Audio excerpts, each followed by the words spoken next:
السلام علیکم ورحمۃ اللہ وبرکاتہ۔ وعلیکم السلام ورحمۃ اللہ وبرکاتہ۔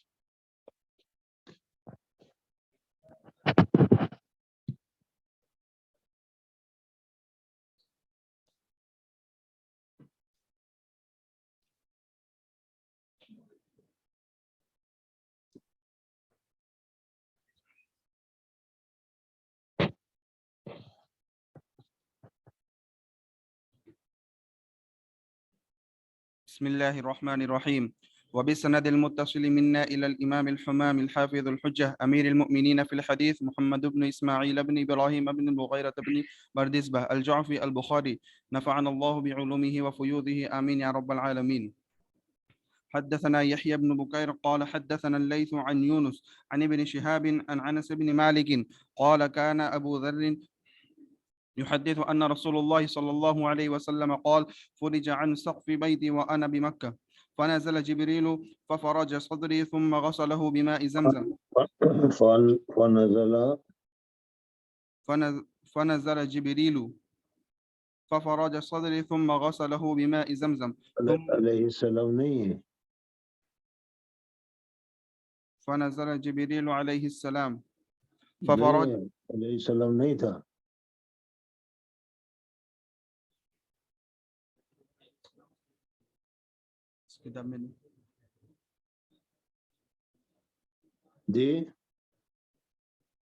جی چل ثم غسله بماء زمزم ثم جاء بطست من ذهب ممتلئ بحكمة وإيمانا ففرغه في صدري ثم أطبقه ثم أخذ فأفرغه في صدري ثم أطبقه ثم أخذ بيدي فعرج بي إلى السماء فلما چلو کل کہا تھا لیکن ابھی اور بھی بتا دو. فنزل جبریل علیہ الصلوۃ والسلام ففرج صدری، حضور اکبر صلی اللہ علیہ وسلم فرماتے ہیں کہ چھت کھول کر، چھت پھاڑ کر حضرت جبریل علیہ الصلوۃ والسلام داخل ہوئے. اس سے پہلے بھی حضرت جبریل علیہ الصلوۃ والسلام کی تشریف آوری ثابت ہے، ہوتی رہتی تھی، اس لیے کہ اگر یہ جو معراج کا موقع ہے یا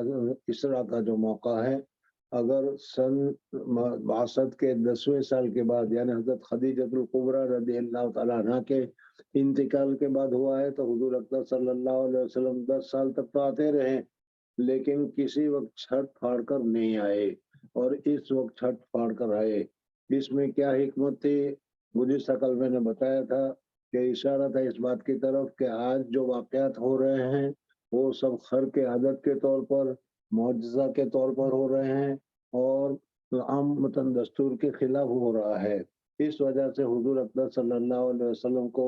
ایک دم وحشت نہ ہو جائے، اس وجہ سے جو کام بھی آج ہو رہے ہیں وہ اسی طریقے سے ہو رہے ہیں کہ چھت کو پھاڑ دیا گیا اور چھت پھاڑ کر حضرت جبریل علیہ الصلوۃ والسلام تشریف لائے اور پھر اس کے بعد چھت کو ملا دیا گیا. اشارہ تھا اس بات کی طرف کہ ابھی تھوڑی دیر کے بعد شرح صدر بھی ہوگا، اس سے گھبرانے کی ضرورت نہیں ہے. شرح صدر ہونے کے بعد بھی سینے کو بالکل ٹھیک کر دیا جائے گا، کسی قسم کی کوئی کمزوری یا کیا ہے پریشانی وغیرہ نہیں ہونی چاہیے. بہرحال حضور اکبر صلی اللہ علیہ وسلم فرماتے ہیں کہ فرج، حضرت جبریل علیہ الصلوۃ والسلام نے میرے سینے کو کھولا. صدر، شرح صدر یا شق صدر دو چیزیں الگ الگ ہیں.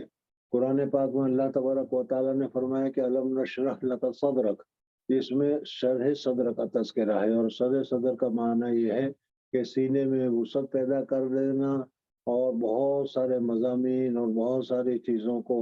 سینے میں ڈال دینا کہ جس کی وجہ سے علم کا دریا گویا کہ کیا سینے میں جمع ہو جائے، کھول دینا جس کی وجہ سے کسی قسم کی گھبراہٹ، الجھن، پریشانی، مصیبت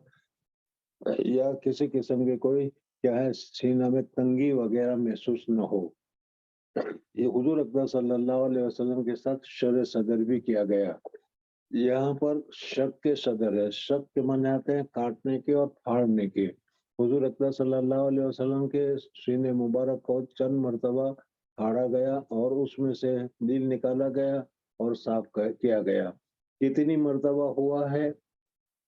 اس کے متعلق میں نے بتایا کہ 4 مرتبہ حضور اقدس صلی اللہ علیہ وسلم کے سینے مبارک کو پھاڑ کر قلب کو دھویا گیا اور صاف کیا گیا، اور بعض روایتوں کے اعتبار سے معلوم ہوتا ہے کہ حضور اقدس صلی اللہ علیہ وسلم کو 5 مرتبہ صدر شق صدر ہوا ہے۔ سب سے پہلی مرتبہ جو شق صدر ہوا ہے وہ حضور اقدس صلی اللہ علیہ وسلم جب دائی حلیمہ کے گھر میں تھے، اور حضور اقدس صلی اللہ علیہ وسلم اپنے دوستوں کے ساتھ، اپنے بھائیوں کے ساتھ بکریاں چرانے کے لیے جنگل میں گئے ہوئے تھے۔ اس وقت حضرت جبریل علیہ الصلوۃ والسلام پہلی مرتبہ تشریف لائے۔ ہو سکتا ہے کہ حضور اقدس صلی اللہ علیہ وسلم کی عمر مبارک 3 یا 4 یا 5 سال ہو۔ بہرحال اس وقت میں حضور اقدس صلی اللہ علیہ وسلم کو حضرت جبریل علیہ الصلوۃ والسلام نے پکڑ کر نیچے لٹا دیا، اور لٹانے کے بعد سینے مبارک کو چاک کیا۔ سینے مبارک کو چاک کرنے کے بعد دل کو کھولا گیا، اور دل میں کیا ہے قسم کا خون کا کیا ہے گٹھا تھا کالا سا، اس کالے سے گٹھے کو نکالا، اور پھر دل کو کیا ہے درست کر کے اللہ تبارک و تعالیٰ نے پھر درست فرما دیا۔ حضرت جبریل علیہ الصلوۃ والسلام نے سینے مبارک میں رکھ کر ہاتھ پھیر دیا، بالکل صحیح سالم ہو گئے۔ ادھر ان بچوں نے دیکھا تھا کہ حضرت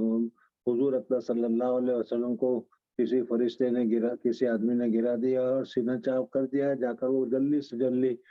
حضرت دائی حلیمہ رضی اللہ تعالیٰ عنہ اور ان کے شوہر کو جا کر اطلاع کی۔ وہ گھبرائے ہوئے آئے، آ کر دیکھا اتنے میں یہاں آپریشن پورا ہو گیا تھا، اور حضور اقدس صلی اللہ علیہ وسلم صحیح سالم تشریف فرما تھے۔ بہرحال حضرت حلیمہ دائی حلیمہ رضی اللہ تعالیٰ عنہ گھبرا گئی کہ کیا ہے بڑے گھر کے لڑکے ہیں، اور اس صورت میں اگر آئندہ کوئی بات ہوئی تو جلدی سے حضور اقدس صلی اللہ علیہ وسلم کو انہوں نے چھوڑ دیا۔ مکہ مکرمہ آ کر انہوں نے حضور اقدس صلی اللہ علیہ وسلم کو اپنی والدہ کے حوالے کر دیا۔ یہاں سوال یہ پیدا ہوتا ہے کہ یہ شق صدر کیوں ہوا؟ تو ظاہر بات ہے کہ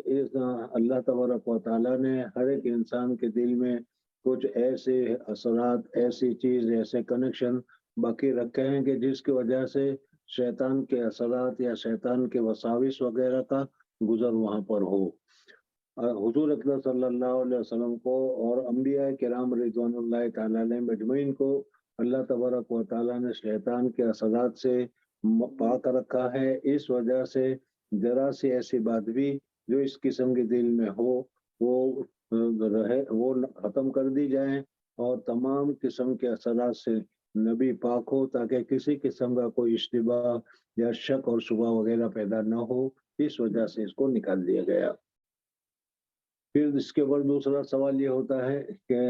اللہ تبارک و تعالیٰ نے حضور اکرم صلی اللہ علیہ وسلم کو پیدا کیا، تو پیدائش کے وقت ہی سے اس کو نکال دیا گیا ہوتا تو اس طریقے سے کیا شک صدر وغیرہ کی ضرورت پیش نہیں آتی۔ تو اس کا جواب یہ ہے کہ حضور اکرم صلی اللہ علیہ وسلم اور اس طریقے سے تمام انبیاء کرام ان سب کی پیدائش جو ہوتی ہے، اللہ تبارک و تعالیٰ نے سب انسانوں کے لیے جو نظام قرار دیا ہے، سب انسانوں کے لیے جو طریقہ بنایا گیا ہے، اسی طریقے سے ہوتا ہے کہ میاں بیوی کے اختلاف سے اور منی کی وجہ سے کیا ہے وہ پیدا ہوتا ہے۔ پھر وہ کیا ہوتا ہے، منی ہوتا ہے، پھر وہ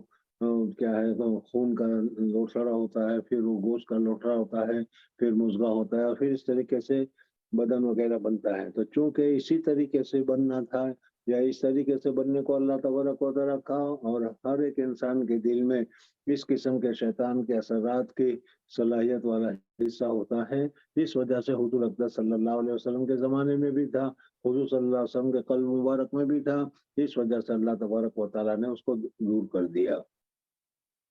دوسرا صدر حضور اکرم صلی اللہ علیہ وسلم کی عمر مبارک جب 10 سال یا اس کے قریب تھی اس وقت ہوا، اور اس وقت بھی دل کو صاف کیا گیا۔ اور اس وقت دل میں بچپن میں جس طریقے سے بچوں کی ایک کیفیت ہوتی ہے، بچوں کی ایک حالت ہوتی ہے کہ کھیل کود وغیرہ میں اس کو مزہ آتا ہے، تو اسی طریقے سے وہ مادہ بھی کھیل کود والا حضور اکرم صلی اللہ علیہ وسلم کے قلب مبارک سے نکالا گیا۔ بہرحال حضور اکرم صلی اللہ علیہ وسلم کا تیسری مرتبہ اسی طریقے سے کیا شق صدر ہوا، اور پھر اس صورت میں حضور اکرم صلی اللہ علیہ وسلم کے قلب مبارک کو انوارات سے اور حکمت وغیرہ سے بھر کر رکھ دیا گیا۔ چوتھی مرتبہ حضور اکرم صلی اللہ علیہ وسلم کا جب معراج کا موقع آیا تو اس معراج کے موقع پر حضور اکرم صلی اللہ علیہ وسلم کو حضرت جبریل علیہ الصلوۃ والسلام نے حرم شریف میں کیا ہے سینہ مبارک کو نکال کر کیا ہے تشت سے جو جنت سے لائے گئے تھے اور زمزم سے پانی سے دھو کر پھر اس میں کیا ہے ایمان اور حکمت کو بھر دیا گیا، اس لیے کہ حضور اکرم صلی اللہ علیہ وسلم اب ملائے اعلیٰ کی طرف جانے والے ہیں، وہاں کے انوارات، وہاں کے برکات اور وہاں کے حالات یہاں سے بالکل مختلف ہیں۔ تو حضور اکرم صلی اللہ علیہ وسلم کو اللہ تبارک و تعالیٰ کی ملاقات بھی ہونی ہے، اور اس ملاقات کے لیے کیا صلاحیت چاہیے، اس ملاقات کے لیے قوت اور طاقت چاہیے، وہ ساری کی ساری طاقت اس میں بھر دی گئی تاکہ حضور اکرم صلی اللہ علیہ وسلم اوپر جا کر تمام چیزوں کو اچھی طریقے سے دیکھ سکے، اچھی طریقے سے سمجھ سکے، اور حضور اکرم صلی اللہ علیہ وسلم کو اللہ تبارک و تعالیٰ کے ساتھ زیارت کے وقت میں یا اللہ تبارک و تعالیٰ کے ساتھ ملاقات کے وقت میں کوئی ایسی کیفیت نہ ہو۔ اس وجہ سے کہ آدمی بالکل اندھیرے میں ہو اور ایک دم روشنی اس کے اوپر آ جائے تو وہ ہپتا جاتا ہے، تو اس طریقے سے حضور اکرم صلی اللہ علیہ وسلم کی کیفیت نہ ہو، اس وجہ سے اللہ تبارک و تعالیٰ نے حضور اکرم صلی اللہ علیہ وسلم کا شق صدر فرمایا۔ جی فلما جئت إلى السماء الدنيا قال جبريل عليه السلام لخازن السماء افتح قال کہاں میں نے پڑھا ہے اور کہاں سے پڑھ رہا ہے؟ ثم غسله بماء زمزم ثم جاء بطشت من ذهب، سونے کا تشت لا گیا، سونے کا تشت لا گیا، یہ جنت کا سونا تھا جو دنیا کے سونے سے مختلف ہے۔ پھر یہاں پر اشکال پیدا ہوتا ہے کہ سونے کا استعمال کرنا تو حرام ہے، تو اس کا جواب بتایا تھا کہ استعمال کرنے والے حضور اکرم صلی اللہ علیہ وسلم نہیں تھے جو مکلف تھے، بلکہ فرشتے تھے، حضرت جبریل علیہ الصلوۃ والسلام وہ لائے تھے اور انہوں نے استعمال کیا تھا، اور فرشتے مکلف نہیں ہے۔ یا دوسرا جواب یہ ہے کہ سونا جس وقت استعمال کرنا کا حرام ہوا اس وقت سے پہلے کا یہ واقعہ ہے۔ بہرحال حضور اکرم صلی اللہ علیہ وسلم کے پاس سونے کا پلیٹ یا سونے کا تشت لایا گیا اور اس میں حکمت اور ایمان کے انوارات وغیرہ بھرے ہوئے تھے، وہ حضور اکرم صلی اللہ علیہ وسلم کے قلب مبارک میں ڈال دیے۔ حضور اکرم صلی اللہ علیہ وسلم کے معراج پر، اور اس طریقے سے کیا ہے موجودہ زمانے کے بہت سارے حضرات جو عقل پرست ہیں وہ بہت زیادہ اشکالات اور اعتراض وغیرہ کرتے ہیں، جیسے کچھ استقل بتایا تھا، ان میں سے یہ بھی ہے کہ ایمان اور اسی طریقے سے جو ہے کیا حکمت جو ہے وہ تو ایک عارضی چیز ہے، موجودہ چیز نہیں ہے، وصفی چیز ہے، اس کو کس طریقے سے بھرا جاتا ہے سمجھنا۔ لیکن اس وجہ سے اس کا جواب یہ دیا گیا تھا کہ موجودہ زمانے میں بہت ساری عارضی چیزوں کو، مثلا روشنی کو اور پھر گرمی کو اور ہوا کو وغیرہ کو ناپا تولا جاتا ہے سائنس کے ذریعے سے، تو جب اس طریقے سے انسان جب ایسا کر سکتا ہے تو اللہ تبارک و تعالیٰ اگر ان چیزوں کو دل میں بھر دے تو کوئی ایسی بات نہیں ہے۔ ایمانوں فی صدری ثم اطبقہ، پھر اس کو درست کر دیا۔ جی ثم اخذ بیدی، ثم أخذ بيدي فعرج بي إلى السماء فلما جئت إلى السماء اب اس الدنيا میں راوی نے بہت سارا اختصار کر دیا اس وجہ سے کہ حضور اکرم صلی اللہ علیہ وسلم مکہ مکرمہ سے حضرت جبریل علیہ الصلوۃ والسلام کے ساتھ بیت المقدس تک تشریف لے گئے، اور وہاں جا کر دوسرے انبیاء اور رسول وغیرہ موجود تھے۔ پھر حضور صلی اللہ علیہ وسلم نے نماز پڑھائی، پھر حضور صلی اللہ علیہ وسلم کے سامنے 2 گلاس پیش کیے گئے، ایک شراب کا تھا اور ایک دودھ کا تھا۔ بہرحال پھر اس کے بعد حضور اکرم صلی اللہ علیہ وسلم کو حضرت جبریل علیہ الصلوۃ والسلام یہاں سے لے کر آسمان کی طرف چڑھے، عروج کیا، اس کو معراج سے تعبیر کیا جاتا ہے۔ میں نے پہلے بھی بتایا تھا کہ اس مسئلے میں اختلاف ہے کہ حضور اکرم صلی اللہ علیہ وسلم کو اسراء اور معراج ہوئی کہ اور کتنی مرتبہ ہوئی۔ پھر دوسرا سوال یہ ہے کہ حضور اکرم صلی اللہ علیہ وسلم کو اسراء اور معراج ہوئی، وہ صرف روحانی ہوئی یعنی صرف خواب میں ہوا، یا حضور اکرم صلی اللہ علیہ وسلم کو جسم اطہر کے ساتھ ہوا؟ خلاصہ اور صحیح قول بتایا تھا کہ ایک مرتبہ حضور اکرم صلی اللہ علیہ وسلم کو جسم، جسمانیت اور روح کے ساتھ